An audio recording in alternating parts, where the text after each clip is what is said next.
नमस्कार। आज दिन भर की बड़ी खबरों में आपका स्वागत है। मैं हूं शिवानी।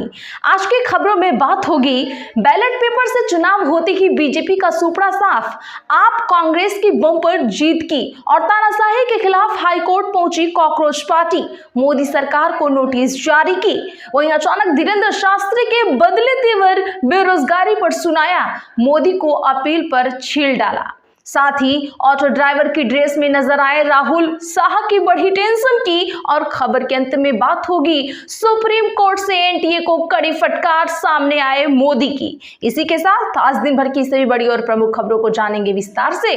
उससे पहले एक नजर सुर्खियों पर। कर्नाटका में 4 डिप्टी सीएम हो सकते हैं, शिव कुमार सीएम होंगे शपथ अगले हफ्ते संभव, सिद्धारमैया ने राहुल खड़गे से की मुलाकात। विधान परिषद नहीं जा रही रोहिणी आचार्य, एमएलसी की अफवाह फैलाने पर बरसी लालू यादव की बेटी।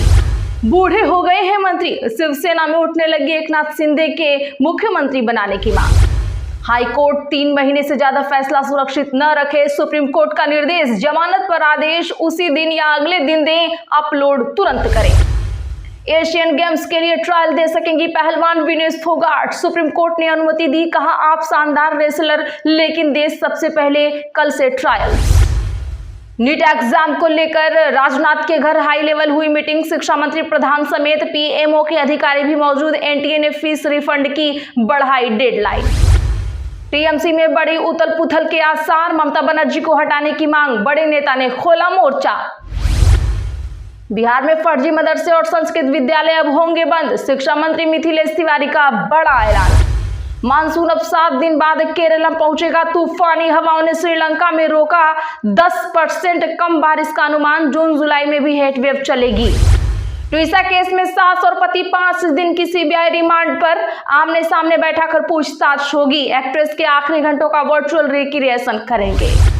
उत्तर प्रदेश में निर्माणाधीन पुल का स्लैब गिरा, 6 मरे, अफसर बोले आंधी तूफान के चलते हुई बड़ी घटना, 3 मजदूरों को बचाया गया। नेतन्याहू का गाजा के 70% हिस्से पर कब्जे का आदेश, लोग बोले 100% कंट्रोल में लो, इजरायली पीएम बोले धीरे धीरे करेंगे। इजराइल को लेकर कांग्रेस का पीएम पर वार, जयराम रमेश बोले भारत के मूल्यों के खिलाफ है सरकार का रुख। तमिलनाडु में कांग्रेस ने विजय से कर दी राज्यसभा सीट की डिमांड, टीवीके का जानिए क्या है प्लान।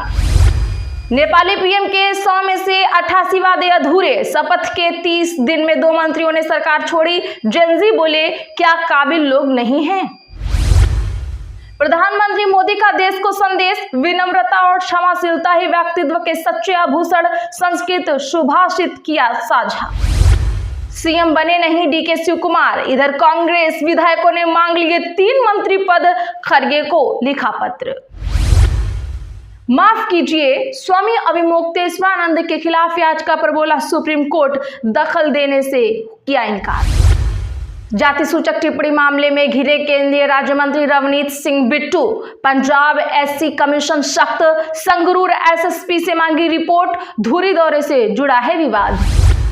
बंगाल में सख्ती के बाद ओडिशा में घुस सकते हैं बांग्लादेशी घुसपैठिए, सरकार ने सीमा पर बढ़ाई सख्त निगरानी। घुसपैठ पर नकेल के लिए भारत हुआ सख्त, और कड़े कानून की सिफारिश संभव, समिति के प्रमुख जस्टिस नावलेकर ने दिए संकेत। न्यूयॉर्क मेयर ममदानी ने ईरान जंग का किया विरोध, कहा इसमें हजारों जान गई, लोग एक लापरवाह फैसले की कीमत चुका रहे। चलिए जानते हैं हम बड़ी और प्रमुख खबरों को विस्तार से। उससे पहले वीडियो को लाइक करें, साथ ही आपसे रिक्वेस्ट, खबरों को आखिर तक जरूर देखें। पंजाब निकाय चुनाव के नतीजे घोषित, आपका दबदबा, सीटें 800 के पार। जी हां, बता दें कि पंजाब में 8 नगर निगमों, 75 नगर कौंसिल और 20 नगर पंचायतों के चुनाव में आम आदमी पार्टी का दबदबा दिखा है। सुबह 8 बजे से हो रही मतगणना में 834 वार्डों में आप जीत चुकी है। कांग्रेस दूसरे और आजाद उम्मीदवार तीसरे नंबर पर हैं। हालांकि कांग्रेस ने कपूरथला नगर निगम में दबदबा दिखाते हुए बहुमत हासिल कर लिया है।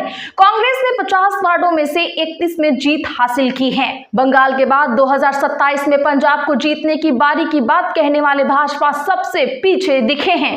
कमबैक के दावे वाला अकाली दल भी चौथे नंबर पर है। 26 मई को निकाय चुनाव के लिए वोटिंग हुई थी। मोहाली नगर निगम में आपके उम्मीदवार पति पत्नी ने जीत दर्ज की है। वार्ड नंबर 4 से हरविंदर सिंह और वार्ड नंबर 3 से उनकी पत्नी गुरमीत कौर ने चुनाव जीता है। बता दें कि पंजाब नगर निकाय चुनाव में आम आदमी पार्टी की शानदार जीत के बाद वरिष्ठ नेता मनीष सिसोदिया ने इसे जनता का स्पष्ट जनादेश बताया। उन्होंने कहा कि चुनाव परिणाम 2 बड़े संदेश दे रहे हैं। पहला, अरविंद केजरीवाल के नेतृत्व और मुख्यमंत्री भगवंत मान की सरकार के कामकाज को पंजाब की जनता पसंद कर रही है। दूसरा, ये संदेश उन लोगों के लिए है जो जांच एजेंसियों के सहारे राजनीति करना चाहते हैं। सिसोदिया ने कहा कि केवल ईडी के दम पर चुनाव नहीं जीते जा सकते। जनता विकास और काम के आधार पर ही अपना फैसला सुनाती है। धीरेन्द्र शास्त्री बोले, कॉकरोचों की पार्टियां बन गई, बेरोजगारी बढ़ रही, कहा 3 महीने बंद हो नेताओं की सैलरी। दरअसल बता दें कि उत्तराखंड के बद्रीनाथ धाम में अपनी कथा के दूसरे दिन बाबा बागेश्वर धाम के प्रमुख पंडित धीरेन्द्र शास्त्री ने देश की अर्थव्यवस्था, महंगाई और राजनीतिक व्यवस्था को लेकर टिप्पणी की है। उन्होंने हल्के फुल्के अंदाज में कहा, हमारा सपना है कि काश भारत का रुपया इतना मजबूत हो कि अमेरिका वाला ट्रंप चच्चा $30 दे तब हम 1 रुपया दें। उन्होंने राजनीतिक दलों पर भी तंज कसते हुए कहा, साधना से निकले तो बहुत कांड हुए भारत में, कॉकरोच निकला भारत भी गजब है। जिन कॉकरोचों से डर लगता है उनकी पार्टियां बन गई, पर इससे ये सिद्ध होता है कि बेरोजगारी तो बढ़ रही है। महंगाई और ईंधन खपत पर बोलते हुए शास्त्री ने कहा, आम जनता से डीजल पेट्रोल कम जलाने की अपील की जाती है, लेकिन नेताओं के चार्टर्ड विमानों पर भी रोक लगना चाहिए। उन्होंने सुझाव दिया कि 3 महीने के लिए नेताओं की सैलरी काटी जानी चाहिए। यहाँ नेताओं से उनका मतलब मंत्री, सांसद और विधायकों से था।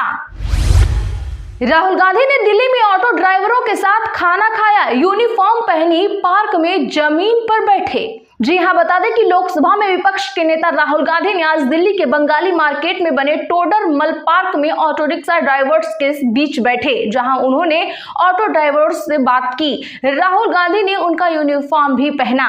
पार्क में बैठे राहुल के कुछ वीडियो सामने आए हैं जिनमें वे ऑटो ड्राइवर्स के साथ खाना खाते नजर आ रहे हैं। इस दौरान वे ऑटो की सवारी करते भी नजर आए हैं।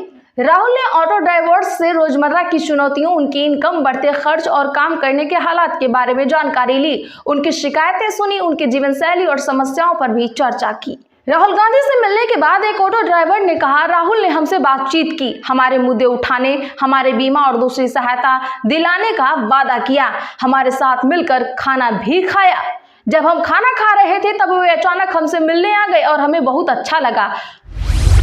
कॉकरोच जनता पार्टी का एक्स अकाउंट अभी बंद ही रहेगा, दिल्ली हाईकोर्ट का बैन हटाने से इनकार। बता दें कि दिल्ली हाईकोर्ट ने कॉकरोच जनता पार्टी के संस्थापक अभिजीत दीपके की याचिका पर केंद्र सरकार और एक्स को नोटिस जारी किया है। दीपके ने सीजीपी का एक्स अकाउंट ब्लॉक किए जाने को चुनौती दी है। कोर्ट ने फिलहाल अकाउंट दोबारा चालू करने का अंतरिम आदेश देने से मना कर दिया है। कोर्ट ने कहा कि इस मामले में फैसला लेने से पहले सरकार का पक्ष सुनना जरूरी है। जस्टिस पुरुषेंद्र कुमार कौरव की बेंच ने कहा कि सरकार का पक्ष सुने बिना ऐसा आदेश नहीं दिया जाना चाहिए, क्योंकि मामले के व्यापक प्रभाव और दूरगामी परिणाम हो सकते हैं। अदालत ने केंद्र सरकार से 4 सप्ताह में जवाब दाखिल करने को कहा है और मामले की अगली सुनवाई 6 जुलाई को तय की है। कॉकरोच जनता पार्टी एक सोशल मीडिया प्लेटफॉर्म है जो भारत के चीफ जस्टिस सूर्यकांत की हालिया कॉकरोच टिप्पणी के बाद सामने आया है, जिसके बारे में आपको भी पता होगा। कर्नाटका में 4 डिप्टी सीएम हो सकते हैं, शिव कुमार सीएम होंगे, शपथ अगले हफ्ते संभव। जी हां, कर्नाटका के मुख्यमंत्री पद से इस्तीफा देने के एक दिन बाद ही सिद्धारमैया आज दिल्ली पहुंचे।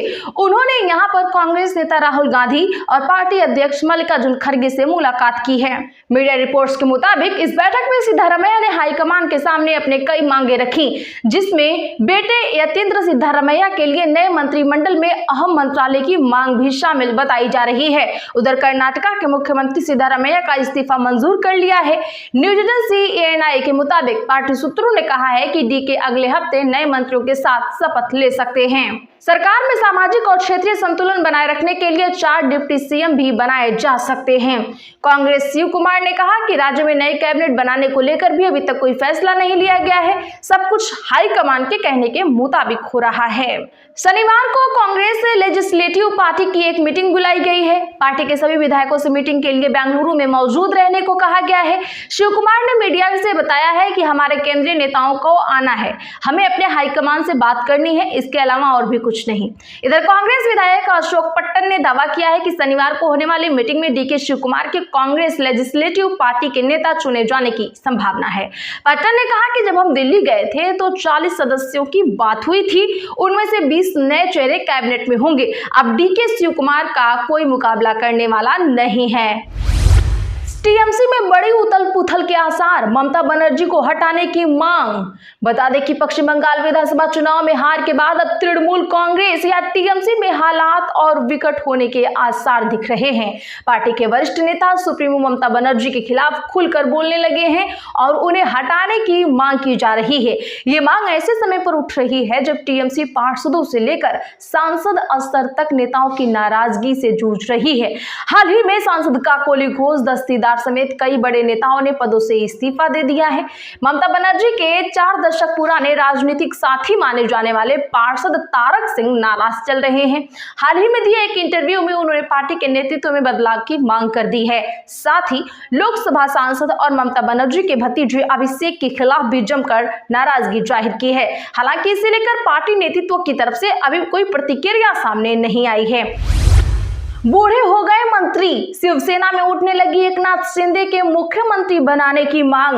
जी हां, शिवसेना विधायक संतोष बांगर ने कहा कि पार्टी के मौजूदा मंत्री बूढ़े हो चुके हैं और पार्टी को युवा नेताओं को मौका देना चाहिए, जिससे एकनाथ शिंदे 2029 में फिर मुख्यमंत्री बन सके। हिंगोली जिले के कलमनुरी विधानसभा सीट का प्रतिनिधित्व करने वाले बांगर ने ये टिप्पणी आज पार्टी सांसद श्रीकांत शिंदे के नेतृत्व में निकाली गई शिव संवाद यात्रा के दौरान कही है। शिवसेना कार्यकर्ताओं को संबोधित करते हुए बांगर ने पार्टी नेतृत्व से युवा नेताओं को आगे बढ़ाने की अपील की। उन्होंने ये भी दावा किया कि मौजूदा मंत्री फोन कॉल का जवाब नहीं देते। इससे पहले नांदेड़ में भी उन्होंने इसी तरह की शिकायत की थी। किसी का नाम लिए बिना उन्होंने कहा, ये लोग बूढ़े हो गए हैं और ठीक से बोल चल या सुन भी नहीं सकते। इसी के साथ आज की बड़ी खबरों में फिलहाल इतना ही। ऐसे ही खबरों के लिए चैनल सब्सक्राइब करें और बगल में घंटी के निशान को जरूर दबा लें। वीडियो को लाइक और शेयर करना ना भूलें।